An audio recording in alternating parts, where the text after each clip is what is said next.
Bismillahirrahmanirrahim. Assalamualaikum warahmatullahi wabarakatuh. Alhamdulillah. Allahumma ati nafsi taqwaha wa zakkiha. Anta khairu man zakkaha, anta waliyuha wa maulaha. Amma ba'du. Para jemaah yang dirahmati oleh Allah, ikhwatul iman, ikhwatu fid din, a'azakumullah wa uhibbukum fillah. Alhamdulillah summa alhamdulillah. Biiznillah, ikhwatul iman, kita dapat menyambung perbincangan kita daripada teks yang kita pakai ini, penawar bagi hati. Alhamdulillah, kita telah pun sampai pada muka surat 173, menyambung bab kita, bab yang kedua berkenaan dengan takut, al-khawf. Pada muka surat 173 ini sambungan kita, penulis menyatakan bahawa dan ketahui olehmu akan bahawasanya menghasilkan takut itu dengan dua perkara. Menghasilkan takut dengan dua perkara. Maksudnya kita boleh berusaha untuk mendapatkan sifat khauf itu, kita boleh berusaha untuk dapatkan dia. Penulis kata cuba kita tengok kepada dua perkara ini, dia boleh menjadi sebab kepada kita dapat sifat khauf itu. Satu, penulis kata dengan pengetahuan dan pengenalan, maka mereka yang mengetahui ia akan kebesaran Allah Ta'ala dan akan terkayanya daripada segala makhluk, dan akan bahawasanya menjadikan ia akan syurga dan api neraka, dan akan penghuni bagi keduanya, dan tiada mengetahui ia akan bahawasanya adakah ia penduduk syurga atau penduduk api neraka, maka tak dapat tiada daripada takut ia akan Allah Ta'ala. Yang ni kita namakan apa, ikhwan, dengan perkataan kita merenung, kita berfikir, kita mengasah fikiran kita untuk berfikir apa yang telah dijanjikan oleh Allah Ta'ala, dan itu boleh menyebabkan terasah, tertimbulnya sifat gerun. Dan ini juga benda, ikhwan, yang kita belajar daripada suratul Hasyr. Allah kata, ya ayyuhallazina amanu taqullah wal tanzur nafsum ma qaddamat lighad wattaqullah innallaha khabirum bima ta'malun. Ini kita kata muhasabah diri. Allah suruh orang-orang yang bertakwa, apa Allah Ta'ala suruh? Iaitu wal tanzur nafsum ma qaddamat lighad.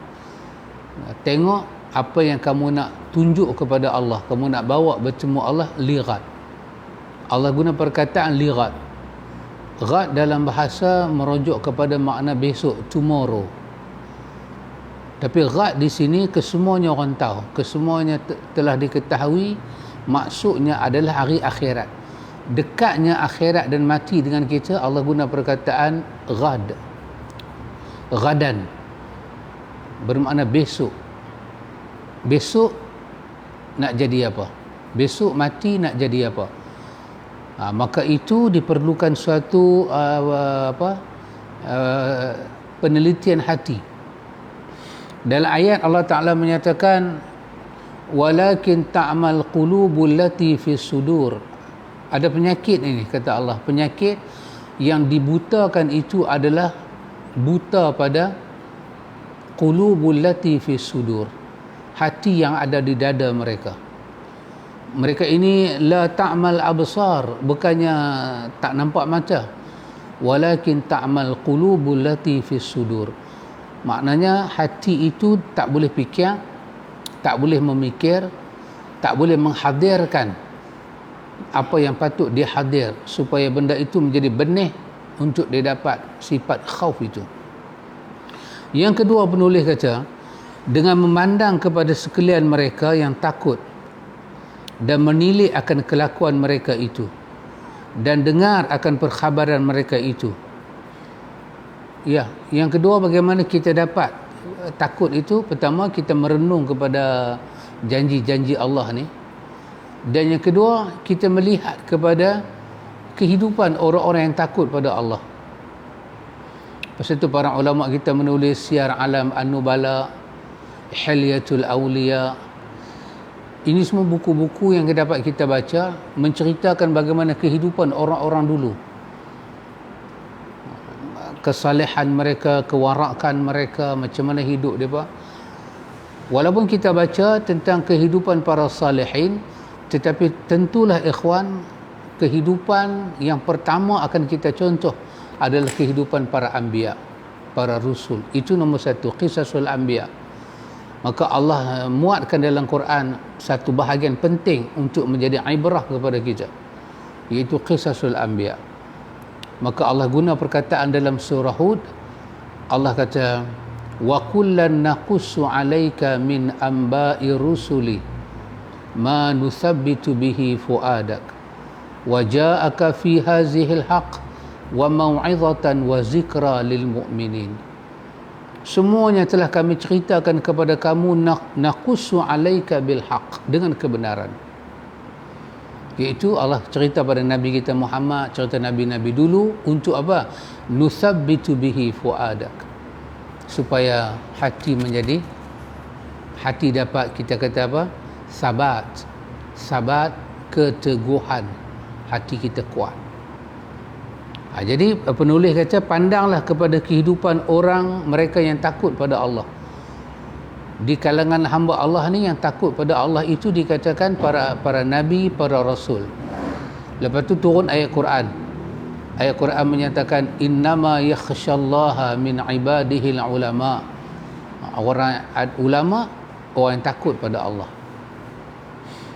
Ulama adalah orang yang takut kepada Allah.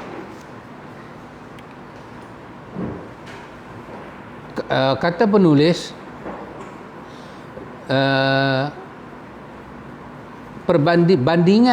bandingannya seperti kanak-kanak, tiada takut ia akan ulang, kerana tiada mengetahui ia akan bahawasanya ulang itu menyebabkan kebinasaan.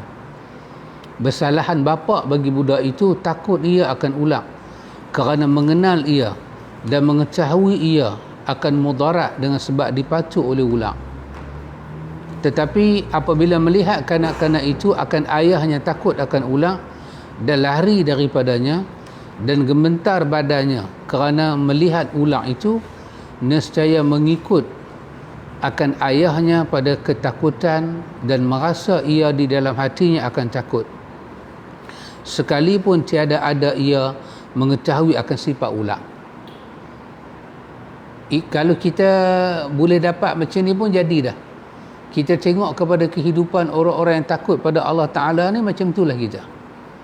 Kita tengok orang-orang saleh, macam mana mereka boleh menangis. Orang-orang saleh, macam mana mereka bersedekah, mereka warak, mereka zuhud, mereka hidup. So kita tiru mereka. Orang-orang saleh ni, mereka sampai kepada hakikat warak. Mereka warak daripada hati perut. Kita punya peringkat baru nak tengok mereka, baru dapat suatu motivasi nak buat macam mereka. Penulis kata, kalau kita boleh dapat lagu tu pun sudah dikira kita macam berjalan kepada permulaan untuk dapat khauf kepada Allah. Walaupun kita tak tahu hakikat takut tu macam mana, kita belum rasa macam para anbiya rasa. Antum boleh bayang apakah yang dirasai oleh Nuh alaihi salam 950 tahun lama dia hidup berdakwah. Allah bagi pada dia qanaah, Allah bagi pada dia sabar. Allah Ta'ala bagi kepada Nabi Allah Nuh ini tak pernah putus asa, takut Allah. Jadi perasaan Nuh tu kita tak tahu macam mana, dia rasa. Adam, bila Adam buat dosa, Adam kata Rabbana zalamna anfusana wa illam taghfir lana wa tarhamna lanakunanna minal khasirin. Macam mana Adam rasa? So kita pun baca doa Adam, kita baca, kita tengok pada makna dia, kita cuba menghayati.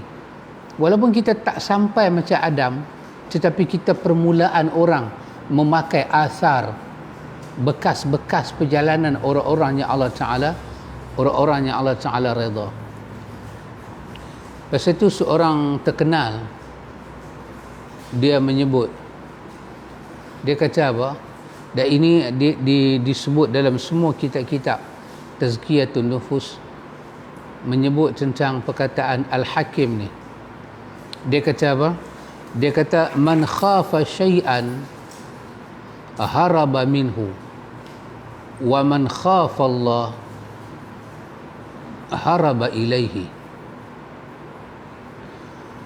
Dia kata, man khafa syai'an, siapa yang takut pada sesuatu, hariba minhu, dia akan melarikan diri kepada benda dia takut. Kita tengok ular, kita takut, kita lari. Kita pun tak mau pergi ke ular, dan kita harap ular pun tak mai ke kita. Kita tengok polis, kita takut. Kita pun tak mau pergi ke dia, dan kita harap dia pun tak U-turn balik mai ke kita. Sifat dia, man khafa syai'an hariba minhu. Tapi wa man khafa Allah hariba ilaihi. Tapi kalau siapa takut pada Allah, dia lari pergi pada Allah. Macam mana tu ikhwan nak dapat rasa tu? Bila perasaan takut pada Allah Ta'ala tu ada, kita pergi pada Tuhan. Kita pergi pada Tuhan, mendekati Tuhan kerana takut. Takut pada makhluk lari, tapi takut pada Allah, mendekati Allah. Walaupun masa kita duk semayang, duk puasa, duk zikir, duk belajar menghiasi hati dengan sifat-sifat mahmud ni, belum rasa apa-apa. Tetapi itu dikatakan sebagai langkah kita yang dalam hadis kita duk baca, apa nama, man salaka tariqan yaltamisu fihi ilman. Salaka itu satu salik kita sedang melangkah kita punya manzil, kita duk up, duk naik.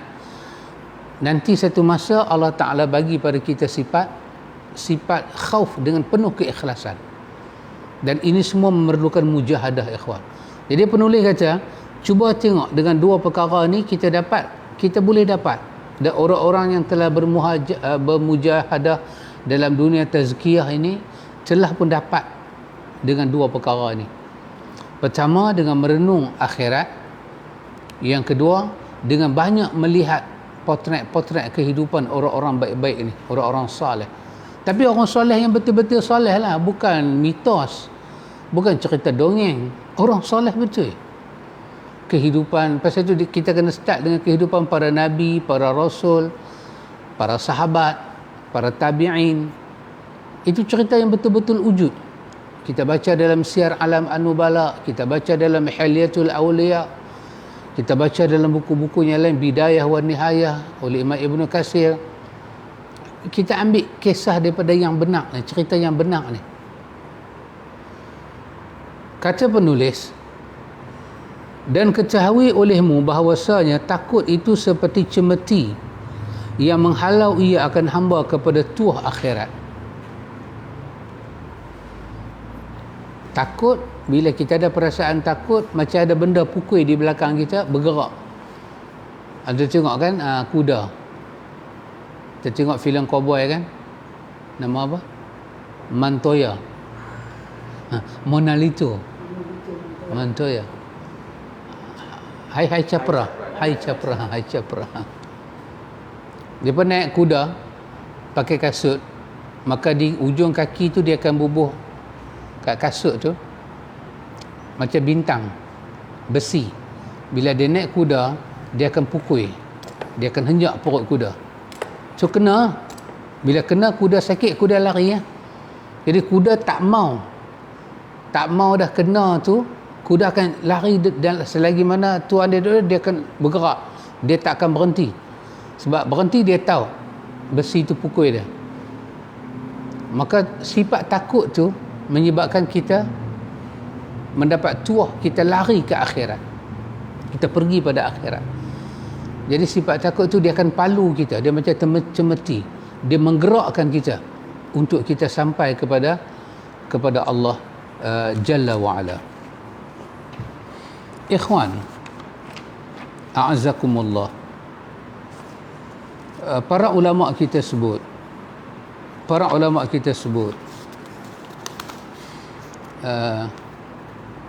Sifat takut ni para ulama kita kata dia ada dua jenis.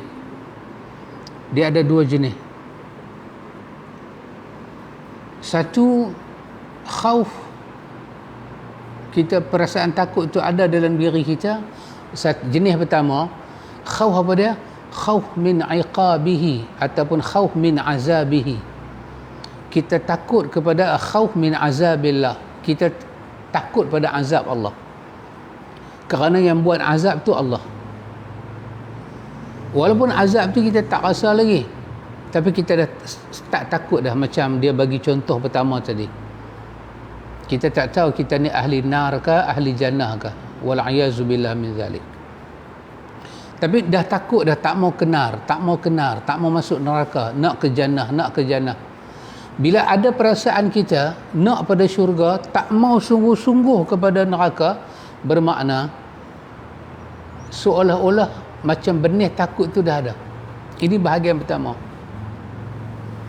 Bahagian kedua, takut ini dikatakan takut yang ada dalam surah Fatir tadi ni, innama yakhshallaha min ibadihil ulama, iaitu takut yang pertama tadi, tapi dia diisi dengan perkara yang kedua. Apa dia? Dia takut pada Allah tu sendiri. Macam mana anda tengok, macam hidup kita ni, kita takut orang tu buat kita, tapi dia tak buat lagi. Tengok dia main, orang kata jangan main dengan dia. Kita tengok dia pun kita rasa kita duk bayang kemampuan dia. Dia ni kalau kata dia buat sungguh ni, bagi kita kiang, kita seriau kat dia. Seriau kat dia tu campur dengan dia buat sungguh apa dia kata, maka dua seriau dah. Satu, tengok dia dah seriau. Kedua, takut tindakan dia tu. Maka ini yang kedua. Yang kata innama yakhshallaha min ibadihil ulama, kerana ulama tu ada ilmu, dia tahu pasal Allah, dia tahu pasal diri Tuhan, sifat Tuhan, nama Tuhan, kebolehan Tuhan, kemampuan Tuhan. Dia tentulah orang yang takut Tuhan sangat dalam. Sangat dalam. Dua-dua ini dikatakan jenis apa? Jenis takut. Satu di antara dua ni kalau ada dalam diri kita, ikhwan, kita orang yang beruntung. Kita adalah orang yang beruntung. Kenapa, ikhwan? Ada satu cerita yang menarik disebut oleh Imam Ghazali dalam bab takut ni dalam Ihya. Iaitu sifat takut pada Allah Ta'ala ni, masa kita nak mati nanti, dia akan jadi nur. Dia jadi cahaya, yang cahaya itu memadamkan benda yang menakutkan di akhirat. Itu dalam ayat, alla takhafu wa la tahzanu wa abshiru bil jannati allati kuntum tu'adun. Sifat takut tu, yang sifat takut lah ni duk ada. Ingat balik pelajaran kita yang sebelum ni, macam mana kita taat pada Allah, melaksanakan perintah Allah, di dalamnya ada sifat harap, menjauhi larangan Allah, di dalamnya ada sifat takut. Bila sifat tu duk ada, lepas tu malam ni pula kita belajar sikit, takut itu ada dua kategori. Satu, takut kerana memandangkan azab Tuhan, takut dengan azab Tuhan. Di situ juga kita takut tak dapat segala janji-janji Tuhan pada kita. Dan yang kedua, takut kepada Tuhan tu sendiri. Yang dalam hadis kan disebut tentang 7 golongan manusia mendapat naungan Allah pada hari tak ada naungan melainkan naungan Allah. Maka satu daripada 7 tu dikatakan siapa dia? Satu orang muda, datang perempuan yang cantik pada dia, offer dia berzina kan. Apa dia kata? Inni akhafullah, saya takut Allah. Dia takut Allah, dia takut balasan Allah, yang di dalamnya ada rasa malu pada Allah, dia stop. Ini isi kepada takut yang tinggi. Bila masa kita hidup ni ada sifat takut, masa kita nak mati tu, takut tu akan jadi nur, cahaya, yang cahaya itu disebut oleh Imam Ghazali dalam Ihya, yang cahaya itu menyebabkan terpadamnya bara api neraka. Terpadam. Takut tu. Dan Nabi pernah sebut dalam riwayat kan tentang mata yang tak akan menangis di akhirat. Itu mata yang pernah menangis kerana mengenangkan dosa, dan dia takut pada Allah kalau Allah seksa dia kerana dosa dia buat. So, setitik air mata yang turun ikhlas itu boleh memadamkan api neraka.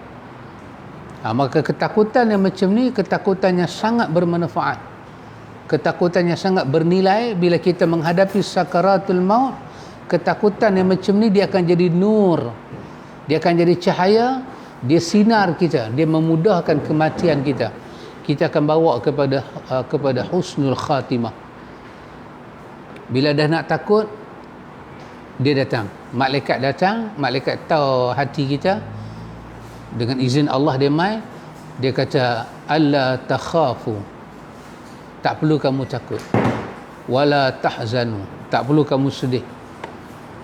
Kalau takut tak perlu ada, sedih tak perlu ada, maka tempat takut dan sedih nak diisi dengan apa? Wa abshiru bil jannah, diisi dengan tabsyir, dengan berita gembira, iaitu syurga yang dijanjikan. Bagi orang yang tak ada takut, apa akan terjadi pada dia?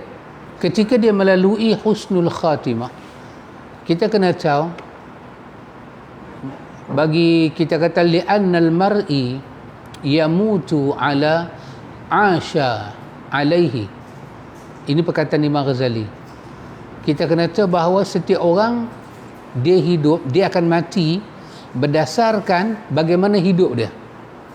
Yamutu ala asha, yamutu, dia akan mati di atas apa? Asha, di atas cara dia hidup. Jadi antum bayang, dia tak pernah takut pada Allah, tak pernah takut, dan dia pun tak pernah ada muqaddimah takut. Tiba-tiba dia bertemu dengan sakaratul maut. Mungkinkah dia boleh hadirkan rasa takut pada Allah dalam masa yang singkat itu? Macam mana kawan tadi, takut dah jadi cahaya pada dia. Sejak bila dia takut pada Allah? Dia latih, dia tarbiyah, tamrin hidup dia, mujahadah hidup dia, tazkiyah dia lalui, tasfiyah dia lalui, dia melalui majlis-majlis ilmu untuk dapat buah dia. Mungkinkah kawan ni tak pernah berusaha untuk takut, tiba-tiba hari itu dia dapat buah takut? Mustahil. Maka dia akan jadi apa? Dia akan jadi orang yang takut tak bertempat. Maka inilah ketakutan yang membawa padah kepada manusia. Apabila masa dia dipanggil berjemput Allah Ta'ala, dia takut macam mana? Apa akan jadi pada dia? Itu yang Nabi sebut dalam hadis, man ahabba liqa Allah ahabballahu liqa'ah, wa man kariha liqa Allah kariha Allahu liqa'ah. Apa jadi pada dia? Dia akan jadi takut tu sampai peringkat kariha liqa Allah. Ini bukan takut yang baik, takut yang bagi mudarat ni. Dia takut sampai dia tak mau jumpa Allah. Maka ketika itu masa mati dia tak mau jumpa Allah, maka Allah pun tak mau jumpa dia. Apa akan jadi dengan dia? Dia berbeza dengan mukmin. Takut dia benar. Takut tu akan jadi nur. Nur itu akan jadi apa? Atfa'u. Nur itu akan memadamkan apa? Lahab bara neraka. Sampai ada perkataan daripada Imam Ghazali ketika dia nak mati tu, maka disebut dalam Ihya, masa orang ni nak mati, akan dikata kepada dia, ya mukmin, wahai orang mukmin, nuruka atfa'u lahabi. Wahai orang mukmin, cahaya ketakutan kamu telah memadamkan bara aku. Ada suara kata kepada dia, itu disebut oleh Al-Ghazali. Artinya ketakutan ini, ketakutan yang betul ini, dia menjadi syafaat kepada kita masa kita nak tutup mata kita, nak tutup kehidupan. Tapi orang yang tak pernah takut pada Allah, tak pernah bimbang, tak pernah apa dengan Allah, maka dia akan takut dia juga, tapi takut lain, takut yang membawa musibah pada dia. Maka itulah kesan kalau kita tak bina ketakutan ini. Anda tengok orang mukmin, dia takut pada Allah, takut itu bertukar jadi cahaya. Apa akan jadi bila dikatakan kepada dia alla takhafu wala tahzanu wa abshiru bil jannah? Maka apa akan jadi? Ahabba liqa Allah. Dia tengok berita-berita gembira ni, dia nak bertemu Allah, dia nak pergi ke syurga. Dia akan kata inilah yang dijanjikan kepada aku. Datang ayat kata ya ayyatuhan nafsul mutmainnah irji'i ila rabbika, irji'i ila rabbika. Wahai orang yang mutmainnah, jiwanya mutmainnah, dikatakan kembalilah kepada Tuhan kamu dalam keadaan apa? Radiyatan mardiyah, dua-dua pihak redha. Maka takut itu, takut yang disebut tadi, wa man khafallah hariba ilaihi, takut yang menyebabkan dia nak pergi pada Tuhan. Dia takut terlepas, tak berjumpa. Aku takutlah, takut apa? Takut tak jumpa dia. Dia ni pula takut apa? Aku takutlah, takut apa? Takut jumpa dia. Kan beda. Maka dia ni takut bila busyra bi'azabihi wa sakhatihi, kita tengok bahasa dia, digembirakan dia juga dengan apa? Dengan hasil pencarian hidup dia. Murka Allah, kemarahan Allah, kebencian Allah. Maka pada masa tu dia takut. Takut apa? Takut nak pi pada Allah. Maka Tuhan pun tak suka nak ambil dia. Tetapi masa dah sampai, dia kena balik. Maka itulah datang perumpamaan. Maka dicabut roh dia seperti mana datang perumpamaan dalam hadis Tirmizi. Tapi hadis ini hadis yang dhaif. Dikatakan aku tak suka matinya seperti mati seekor kaldeh. La uhibbu mautan ka mautin himar. Ditanya macam mana matinya seekor kaldeh, dikatakan mautul faja'ah. Dia mati dalam keadaan mengejut, dia tak bersedia nak mati, tapi malaikat paksa juga dia balik ketemu Tuhan.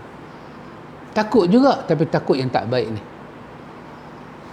Maka ikhwatul iman, karena itu Allah Jalla wa'ala cerita kepada kita dalam ayat dia, dalam Al-Quran, bagaimana Allah Ta'ala campakkan sifat takut kepada hamba dia. Allah telah bagi satu rezeki kepada hamba sifat takut. Tuhan kata bila sifat takut dia ada, Allah kata tengok masa dia baca doa. Allah kata tengok masa dia baca doa dalam ayat 16 surah Sajdah.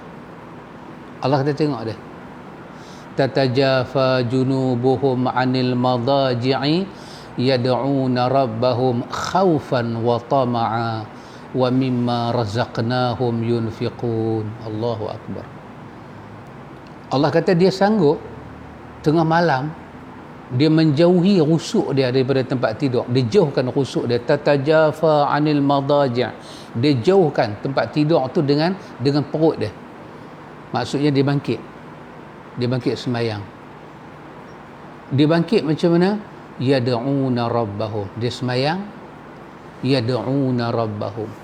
Dia doa pada Tuhan dia. Macam mana dia baca doa? Tengok. Khaufan wa tama'a. Dengan penuh takut dan penuh sungguh-sungguh mengharapkan hak dia doa tu Tuhan dia bagi kat dia. Wa mimma razaqnahum yunfiqun. Sebelah siangnya pula ataupun sebelah besoknya pula ataupun sebelum dia tidur siang tadi dia hidup, dia tak berkira dengan apa yang Tuhan bagi dan infak untuk mencari doa yang makbul di sisi Tuhan dia. Yang inilah ikhwan, jangan dilupakan ketika berdoa. Inilah yang saya katakan 8 tahun sudah. Ini video tu baru keluar hari ni. Video 8 tahun sudah. Saya katakan bahawa berdoa pada Tuhan dengan pakai nada rap ni tak masuk dengan ayat ni. Bukan kata nada rap ikhwan. Muzik itu sendiri, apa kata Imam Syafi'i? Muzik itu sendiri. Apa kata Imam Syafi'i? Saya tinggalkan. Apa Imam Syafi'i kata tentang muzik? Dalam Al-Um, kalaulah dilaporkan satu orang yang bagi tahu pada kita barang saya kena curi, besar nilai dia, beratus ke beribu. Imam Syafi'i kata semak, apa yang kena curi? Nak tangkap pencuri, nak buat udut, tengok-tengok alah 1,000 2,000, kenalah hukum udut kan. Tapi Imam Syafi'i kata kalau yang dicuri itu barang muzik, tidak ada udut, kerana dia kata muzik haram. Dekat dia lah pandangan dia. Bolehkah kita ambil benda tu mengiringi doa kita ke Tuhan? Benda tak ada nilai. Lahwal hadis, kita ambil lahwal hadis, jadikan lahwal hadis yang Quran kata dalam surah Luqman ni, dia lebih banyak kepada liyudillullah wa minan nasi man yashtari lahwal hadisi. Ada manusia yang dia ini lahwal hadis supaya menyesatkan kamu, menggelincirkan kamu daripada jalan Allah. Bolehkah itu dipakai dalam berdoa pada Allah? Patutkah? Saya kata rap saja, tapi saya tak bermusuh dengan balada. Alley Cat menyanyi, saya tak kata apa, ku nantimu di pintu syurga. Doa juga. Ya doa. Saya tak kata apa, tapi sekurang-kurangnya kita dengar syahdu tu ada. Nampak kata dia, dia sungguhlah. Tapi ada orang baca menyanyi, dia salah. Dia kata, Tuhan pintumu ku ketuk, bukalah. Saya tak ingat siapa menyanyi lagu tu. Tuhan pintumu ku ketuk, bukalah.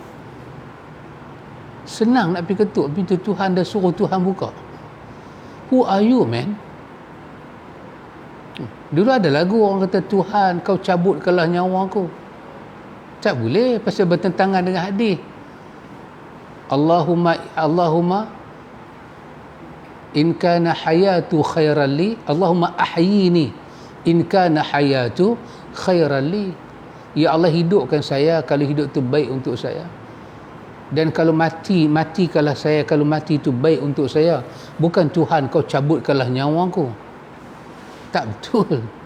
Walaupun lagu tu ada dalam filem Penarik Beca, tapi lirik tu salah. Exist menyanyi lagu apa? Ibu.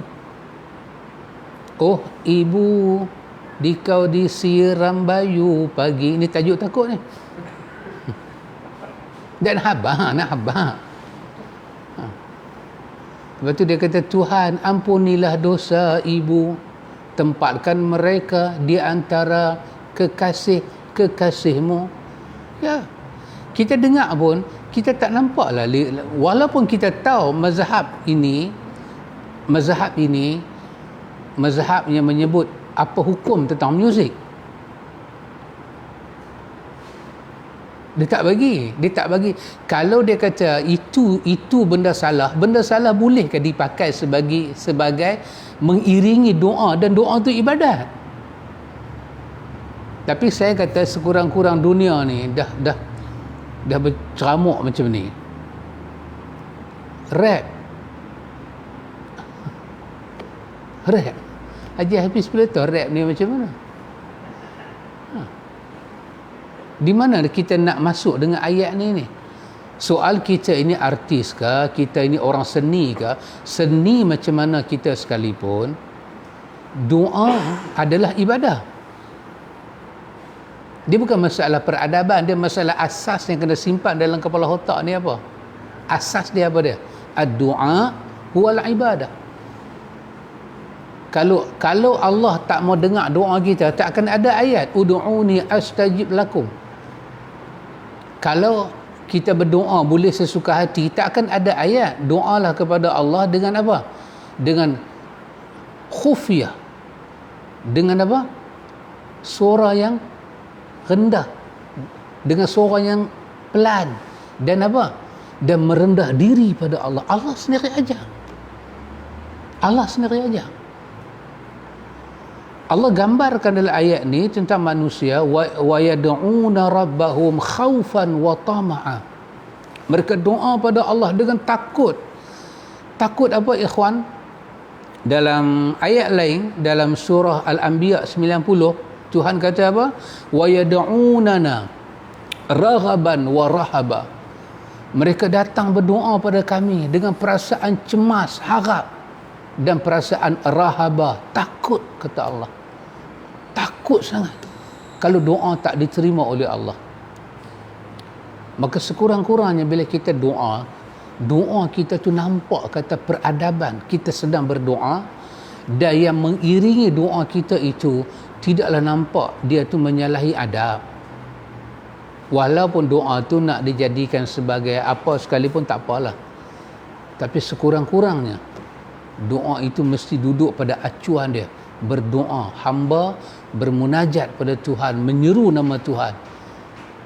Maka barulah datang 10 peradaban yang para ulama susun. Ada berdoa, Ghazali sebut, Imam Imam Nawawi tulis adab doa dalam Al-Azkar.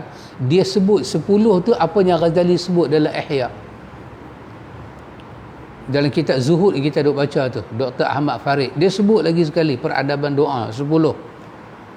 Kesemuanya nak letak doa itu di tempat apa? Ad-du'a huwal ibadah. Ad-du'a huwal ibadah.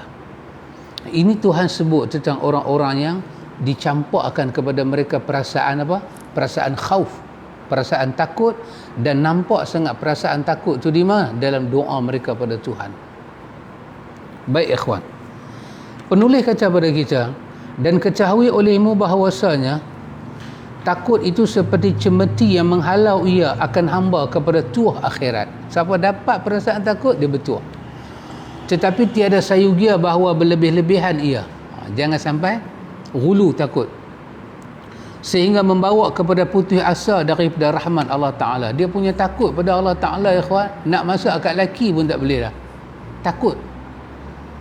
Kalau saya bila petik api gas tu, ternampak api neraka, hangit nasi. Laki balik lapang. 3 kali dia buat lagu tu, laki tak rimbas dengan periuk tu. Yang ni dia masuk apa?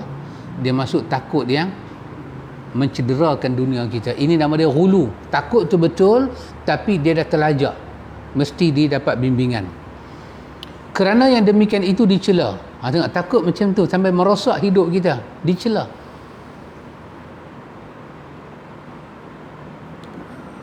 Bahkan apabila bersangkutan takutnya, apabila bersangatan takutnya, hendaklah bercampur ia akan dia dengan harap akan rahmat Allah Ta'ala.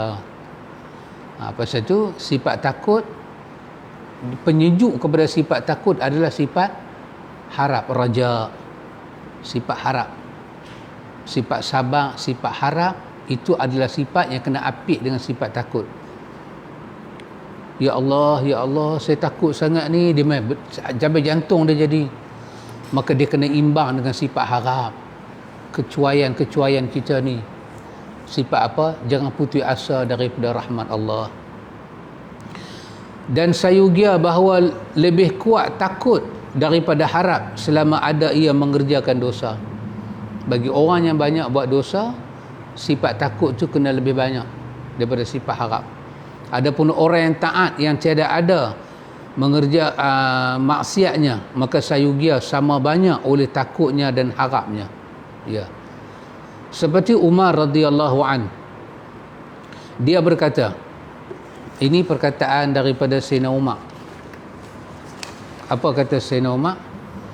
Sayyidina Umar kata, jika diseru, Sayyidina Umar kata jika diseru, launu dia, jika diseru, hendaklah masuk syurga sekalian makhluk kecuali seorang lelaki-lelaki. Nescaya aku takut bahawa adalah aku demikian itu lelaki-lelaki. Dan jika diseru, hendaklah masuk api neraka oleh sekalian makhluk kecuali seorang lelaki-lelaki. nescaya aku harap bahawa adalah aku demikian itu lelaki. Tengok ikhwan, macam mana sifat takut dia dan sifat harap dia pada Allah dia imbang. Sayyidina Umar kata, kalau diseru pada aku liyadkhulun nar, law nudiya liyadkhulun nar, kalau ada suara akhirat kata masuk dalam neraka, semua masuk dalam neraka, kullun nas illa rajulan, semua orang masuk neraka kecuali satu orang, rajulan wahidan ni. Dia kata la rajautu an akuna ana zalika rajul, aku harap laki-laki yang dikatakan tak masuk neraka tu aku harap sangat itulah aku. Tapi dia kata walau nudiya liyadkhulul jannah kullun nas illa rajulan, kalau dikatakan masuklah ke dalam syurga kecuali satu orang, dia kata la khasyitu, aku sangat takut an akuna ana zalika rajul, kalau laki-laki itu aku. Ikhwan, apa yang Umar cakap ni, takut dia dan harap dia balance, berbeza dengan ucapan yang kita duduk dengar masa kita duduk belajar ilmu sufi, ilmu tarikat. Dia orang kata apa? Tuhan, syurgamu aku tak layak, nerakamu aku tak mau. Apa lagi? Kalau aku ibadat kerana mengharapkan syurgamu, campaklah aku dalam. Kalau aku ibadat kerana nak syurgamu, jauhkan daripada syurga. Kalau aku ibadat kerana takut dalam neraka, campakkanlah aku dalam neraka. Allahu Akbar. Tak balance ikhwan. Tak kiralah siapa ucap kalimah ni, kerana dia berbeza dengan apa yang Umar sebut. Ada tengok kita belajar, cuba buka kitab yang mudah tengok, Al-Kabair Imam Zahabi. Dalam Al-Kabair Imam Zahabi, dia ada bab di ujung tu. Bab apa dia? Di antara dosa besar ialah mencela para sahabat. Dalam situ Imam Zahabi kata, semua umat telah sepakat. Sepakat apa? Manusia yang terbaik setelah Muhammad, manusia yang terbaik setelah Muhammad Rasulullah ni, di kalangan umat yang duduk nombor satu, semua sepakat Abu Bakar As-Siddiq. Umat semua sepakat. Yang kedua, Umar Al-Khattab.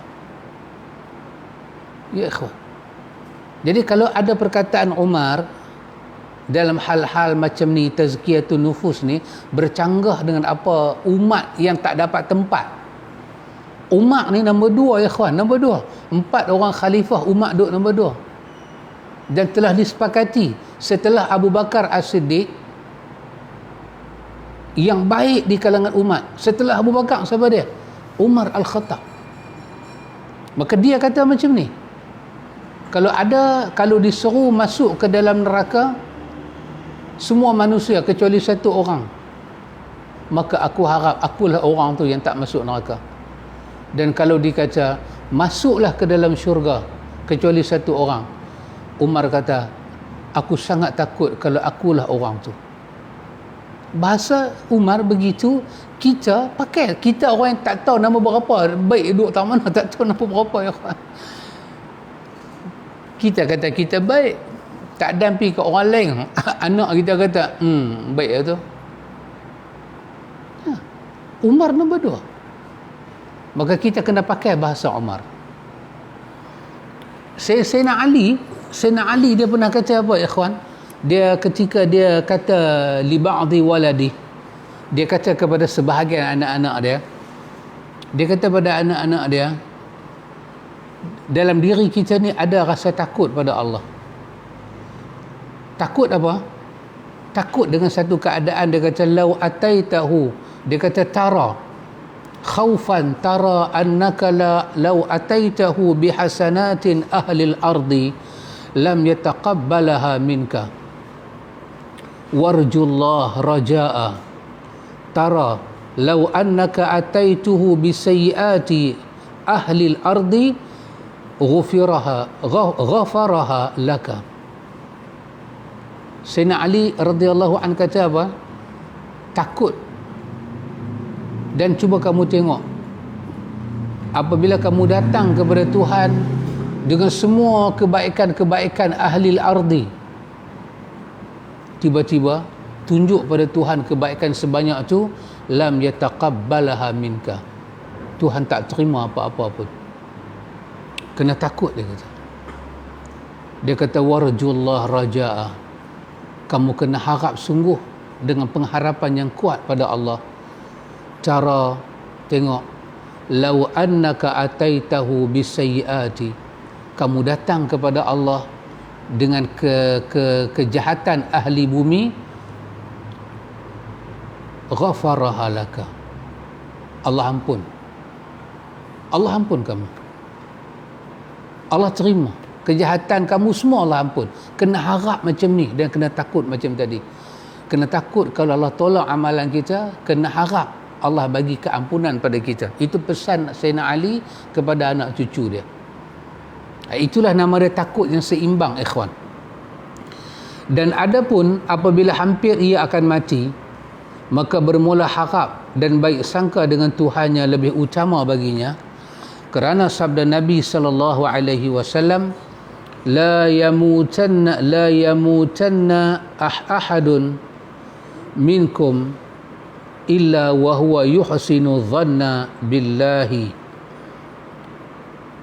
Jangan mati seorang kamu pada suatu kelakuan daripada segala kelakuan, melainkan pada kelakuan membaikkan ia akan sangka dengan Allah Ta'ala, dengan bahawa harap ia akan rahmat dan maaf Allah Ta'ala, kerana ketika hampir mati itu tiada faedah baginya takut. Ya, Nabi kita, siapa-siapa yang nak mati, ingatlah pada masa dia nak mati, baik sangka sangat pada Allah. Inilah ulama kita kata, ikhwan, ulama kita kata dosa yang paling besar, yang paling takut, dan dia merupakan penyakit hati, iaitu apa dia? Buruk sangka pada Allah. Lebih-lebih buruk sangka pada Allah bila masa nak mati. Dia problem dia pada ikhwan, manusia susah nak dapat baik sangka masa nak mati kalau hidup dia dipenuhi dengan buruk sangka pada Allah. Tadi Imam Ghazali sebutkan, li'annal mar'i yamutu ala ma'asha alaihi. Manusia akan mati di atas bagaimana dia hidup. Dia hidup dengan buruk sangka, tak pernah dengar tu, tak pernah dengar ni. Dan dia mati pun dalam banglo besar dia. Satu pendakwah pun tak pernah masuk, dia pun tak pernah tinggal banglo dia pergi mengaji. Siapa nak bagi tahu kat dia masa tu baik sangka pada Allah? Dan ulama kita kata, senikmat-nikmat benda ada dalam hati kita pada masa kita nak mati adalah baik sangka pada Allah. Tengok, sebab dalam hadis kudusi Allah Ta'ala kata apa? Allah di sisi hamba dia seperti mana sangka hamba dia. Masa kita nak mati, kita sakit, kita kata, ya Allah, gamak hamba aku sakit lagu ni, hang tak sayang kat aku. Tiba-tiba dengan ayat tu mati. Buruk sangka daripada Allah. Buruk sangka ni dosa besar, ikhwan. Penyakit yang paling susah nak ubat adalah buruk sangka. Saya nak bagi tahu, ya ikhwan, agama ni ajak kita. Itu masa dululah kita duk belajar bab jenayah, bab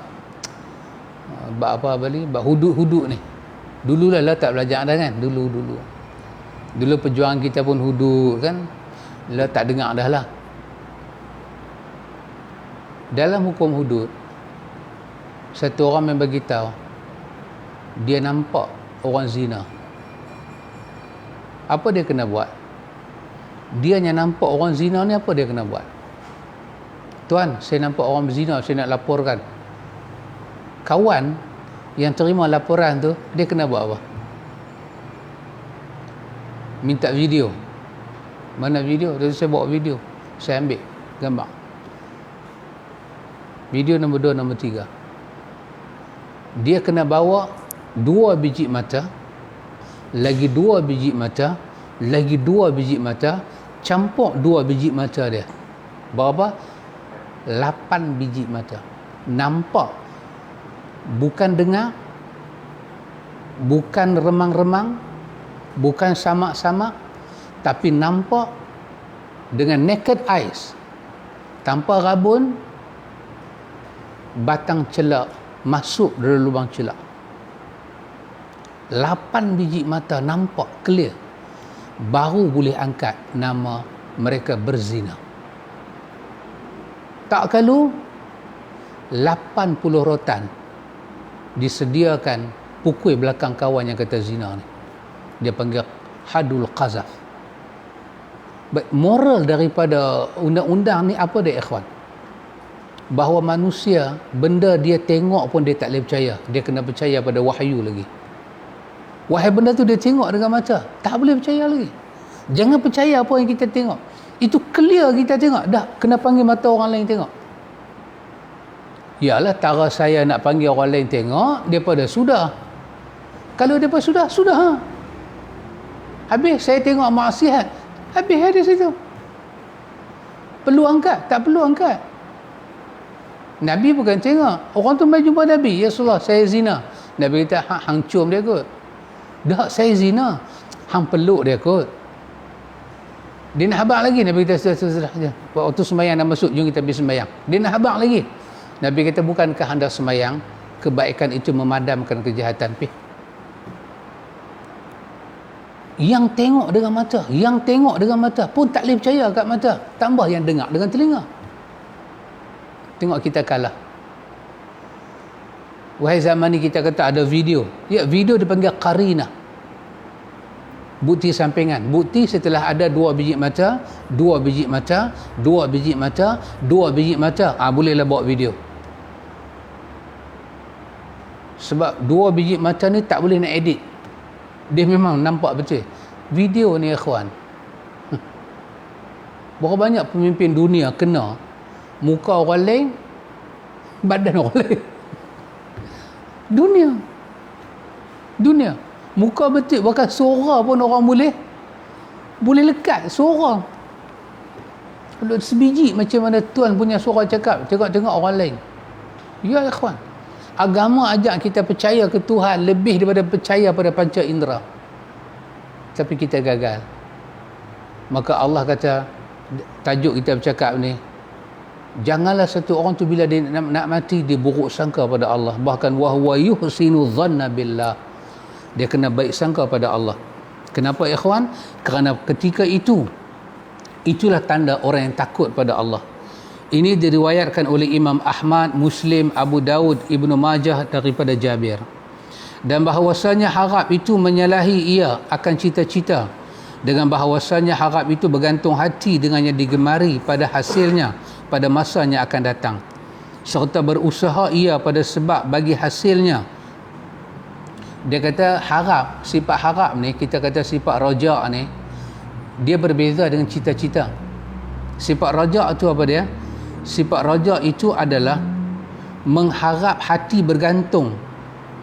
bergantung dengan suatu usaha yang baik yang akan dia tuai, yang akan dia dapat pada masa depan, pada masa akhirat. Macam mana? Dengan dia berusaha sekarang. Quran kata, fa iza faraghta fansab wa ila rabbika farghab. Allah kata, setelah kamu berusaha sungguh-sungguh, serahlah pada Tuhan. Maka kamu berhak harap apa yang kamu usaha tu jadi.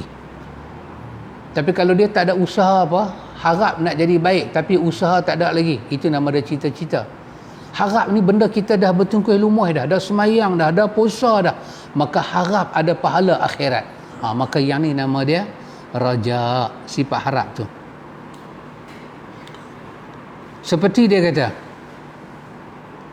seperti mereka yang menajak ia akan sawah dan menanam ia padanya akan padi, maka harap ia akan mendapat padi pada ketika mengetam. Dan bahawasanya cita-cita itu bergantung hati dengan yang tersebut, dengan tiada berusaha pada menghasilkan yang digemari itu. Ya, itu cita-cita. Nak benda baik jadi, tapi tak move apa pun. Jadi orang tanya, apa cita-cita awak tahun baru? Duk habaq cita-cita satu benda, tak buat lagi. Maka itu dipanggil khayal, lagu tu saja. Kata dia, seperti mereka yang mencita-cita ia akan mendapat padi dengan tiada menanam padi. atau bercita-cita ia akan mendapat anak dengan tiada ia berkahwin kerana perbezaan yang tersebut. Itu dia. Seorang tak pernah menuai padi pun harap nak makan padi, seorang menikah dah tapi nak anak. Macam cerita dongeng dulu kan, Tuan Haji pergi Mekah, doa lah supaya saya dapat anak. Haji tu pergi umrah, doa. Lepas tu tahun tu juga Haji tu pergi Mekah, kita doa lah bagi saya dapat anak. Lepas tu lepas 2 tahun pula Haji tu pergi haji lagi, orang yang sama doa lah bagi saya dapat anak. 5 kali Haji tu pergi haji. Haji tu kata, saya doa ni bukan kata dalam depan Kaabah, sampai Jabal Rahmah saya baca doa. Tak dapat lagi ke anak? Dia kata tak dapat, saya bela. Mak Haji tu tanya, nikah tak lagi? Dia kata tak lagi. Patut. Saya tak menikah, suruh orang baca doa. Penatlah kau orang baca doa tu. Maka itu nama dia cita-cita yang tak dapat faedah. Pasal itu cita-cita nak masuk syurga tak berusaha apa. Firman Allah Ta'ala, innal ladzina amanu wal ladzina hajaru wa jahadu fi sabilillah ulaika yarjuna rahmatallah wallahu ghafurur rahim. Bahwasanya mereka yang beriman dan mereka yang berpindah daripada negeri kufur kepada negeri iman dan bersungguh-sungguh mereka itu pada meninggikan agama Allah Ta'ala, bermula mereka itu harap akan rahmat Allah Ta'ala, dan Allah Ta'ala amat pengampun lagi amat kasih sayang. Tengok apa ayat ni nak bagi tahu? Ayat ni nak bagi tahu ulaika yarjuna rahmatullah, mereka orang yang mengharapkan rahmat Allah. Macam mana mereka harap rahmat Allah? Tu tadi, amanu, mereka beriman, wajaa hajaru, mereka buat apa? Mereka berhijrah. Mereka beriman, mereka berhijrah, buat kerja. Lepas tu wajahadu fi sabilillah, mereka berjuang jalan Allah. Setelah ada usaha mendekatkan diri pada Allah, barulah mereka mengharapkan rahmat Allah.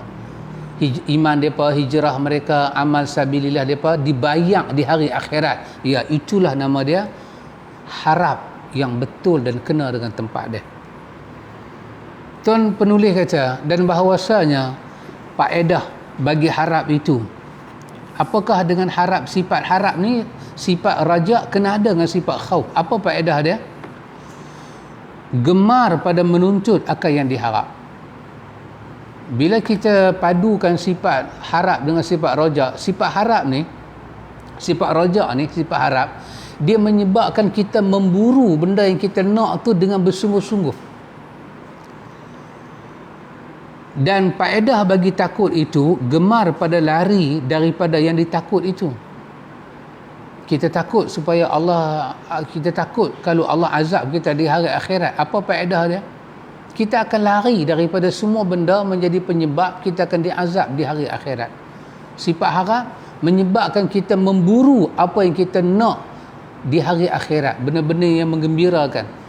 Sifat khauf, kita lari daripada nak menerima di masa depan hak buruk tu. Barang siapa takut dan barang siapa harap ia akan sesuatu, nescaya menuntut ia akan dia. Dia pergi cari benda dia nak. Barang siapa takut akan sesuatu, nescaya lari ia daripadanya. Dan sekurang-kurang pangkat takut itu barang yang menyebabkan ia akan meninggalkan dosa dan berpaling daripada dunia. Ni sekurang-kurang makam takut. Tinggal dosa dan kita tak memburu dunia lebih daripada kita buru akhirat. Dan barang siapa tiada menyebabkan akan demikian itu, maka ia perkhabaran hati, bukan takut. Siapa tak dapat lagi benda tu, ikhwan? Dia duk kata takut tapi dosa dia tak boleh tinggal lagi. Dia buru dunia kuat lagi. Yang tu bukan lagi khauf. Yang tu bukan takut. Yang tu nama dia perkhabaran hati. Inilah nama dia bicara hati. Bicara hati ni tak ada makan apa lagi. Tajuk kita bicara hati, baru nak bicara. Tak ada apa lagi, tak ada deria rasa lagi. Bahkan bermula takut itu apabila sempurna ia, nescaya menyebabkan ia akan zuhud daripada dunia. Itu tanda takut ada. Sifat zuhud akan datang. Maka sekarang menyebut hamba akan zuhud dan maknanya. Tengok penulis. Dia sebut sifat taubat. Apa menyebabkan kita boleh taubat? Khauf. Maka sifat khauf tu dia tali temali dengan taubat. Jadi macam mana nak dapat sifat khauf pula? Dia kata ada tali temali dengan zuhud. Maka dia kata dia akan sebut pula lepas ni bab zuhud. Tadi dia duk kupas khauf dengan raja, dua sifat yang seiring, dia pergi sekali.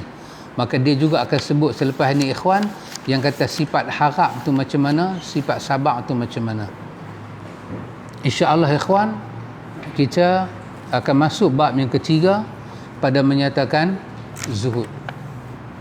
Ikhwan, Nabi kita Muhammad sallallahu alaihi wasallam mengajak kepada kita doa supaya Allah Ta'ala bagi pada kita sifat takut ni. Apa pun kena minta ikhwan. Kena minta. Doa satu usaha. Kalau kita ingat usaha tu doa tak masuk, kita salah. Kerana doa itu satu jenis usaha. Doa pada Allah minta sihat. Maka Nabi minta pada Allah Ta'ala apa ikhwan? Dalam hadis Abdullah bin Abbas, hadis Imam Tirmizi kata hadis ini hadis yang sahih. Nabi minta pada Allah, Nabi kata Rabbi ja'alni laka syakkara, laka zakkara, laka rahaba, laka mitwa'a, laka mukhbita, ilaika awaha muniba. Nabi kata, ya Allah, jadikanlah saya ini orang yang syakkara, benar-benar bersyukur pada Engkau ya Allah. Satu. Laka zakkara, jadikan saya ini orang yang benar-benar mengingati Engkau ya Allah, ingat pada Engkau. Laka rahaba, jadikan saya ini orang yang takut pada Engkau ya Allah. Laka mitwa'a, jadikan saya ini orang yang benar-benar taat tunduk pada Engkau ya Allah. Laka mukhbita, jadikan saya ini kepada Engkau orang yang benar-benar merendah diri pada Engkau ya Allah. Ilaika awaham muliba, dan kepada Engkau jadikanlah saya ini ya Allah orang yang sentiasa kembali pada Engkau.